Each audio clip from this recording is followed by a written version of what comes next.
सावधानी ही हमें इस बीमारी से बचा सकती है। मेरे प्यारे देशवासियों, पूरा विश्व इस समय संकट के बहुत बड़े गंभीर दौर से गुजर रहा है। आमतौर पर कभी जब कोई प्राकृतिक संकट आता है तो वो कुछ देशों या राज्यों तक ही सीमित रहता है, लेकिन इस बार यह संकट ऐसा है जिसने विश्व भर में पूरी मानव जाति को संकट में डाल दिया है। जब प्रथम विश्व युद्ध हुआ था, जब द्वितीय विश्व युद्ध हुआ था, तब भी इतने देश युद्ध से प्रभावित नहीं हुए थे जितने आज कोरोना की इस बीमारी से हैं। पिछले 2 महीने से हम निरंतर दुनिया भर से आ रहे कोरोना वायरस से जुड़ी चिंताजनक खबरें देख रहे हैं, सुन रहे हैं। इन 2 महीनों में भारत के 130 करोड़ नागरिकों ने कोरोना जैसी वैश्विक महामारी का डटकर मुकाबला किया है। सभी देशवासियों ने आवश्यक सावधानियां बरतने का भरसक प्रयास भी किया है, लेकिन बीते कुछ दिनों से एक ऐसा माहौल बन रहा है, ऐसा लग रहा है जैसे हम संकट से बचे हुए हैं। ऐसा लगता है सब ठीक है। वैश्विक महामारी कोरोना से निश्चिंत हो जाने की ये सोच सही नहीं है। इसलिए प्रत्येक भारतवासी का सजग रहना, सतर्क रहना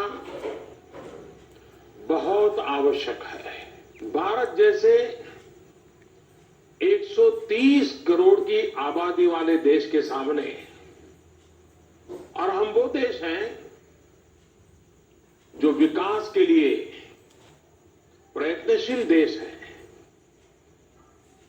और हम जैसे देश पर कोरोना का यह संकट सामान्य बात नहीं है। आज जब बड़े बड़े और विकसित देशों में हम इस वैश्विक महामारी का व्यापक प्रभाव देख रहे हैं, तो भारत पर इसका कोई प्रभाव नहीं पड़ेगा, ये मानना गलत है। अभी जो के लिए भी आश्वस्त करता हूं कि देश में दूध, खाने पीने का सामान, दवाइयां, जीवन के लिए जरूरी ऐसी आवश्यक चीजों की कमी ना हो, इसके लिए तमाम कदम उठाए जा रहे हैं। ये सप्लाई कभी रोका नहीं जाएगा। इसलिए मेरा सभी देशवासियों से यह आग्रह है कि जरूरी सामान संग्रह करने की होड़ न लगाएं। ये कतई ठीक नहीं है, उसको न करें।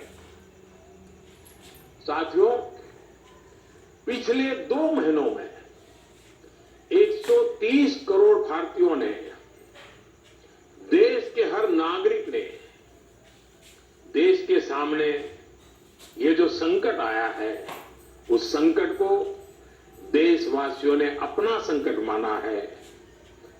भारत के लिए, समाज के लिए, देशवासियों से जो बन पड़ा है, हर किसी ने किया है। मुझे भरोसा है कि आने वाले समय में भी हम सभी देशवासी अपने कर्तव्यों का अपने दायित्वों का इसी तरह निर्वाह करते रहेंगे। मैं मानता हूं कि ऐसे समय में कुछ कठिनाइयां भी आती हैं, आशंकाओं और अफवाहों का वातावरण भी पैदा होता है। कई बार एक नागरिक के तौर पर हमारी अपेक्षाएं भी पूरी नहीं हो पाती। फिर भी ये संकट इतना बड़ा है और वैश्विक है, एक देश भी दूसरे देश को मदद नहीं कर पा रहा है। ऐसी स्थिति में सारे देशवासियों को इन दिक्कतों के बीच दृढ़ संकल्प के साथ इन कठिनाइयों का मुकाबला करने की भी आवश्यकता है। साथियों, हमें अब भी अपना सारा सामर्थ्य खुद को बचाने के लिए, कोरोना से बचने के लिए ही प्राथमिकता देनी है।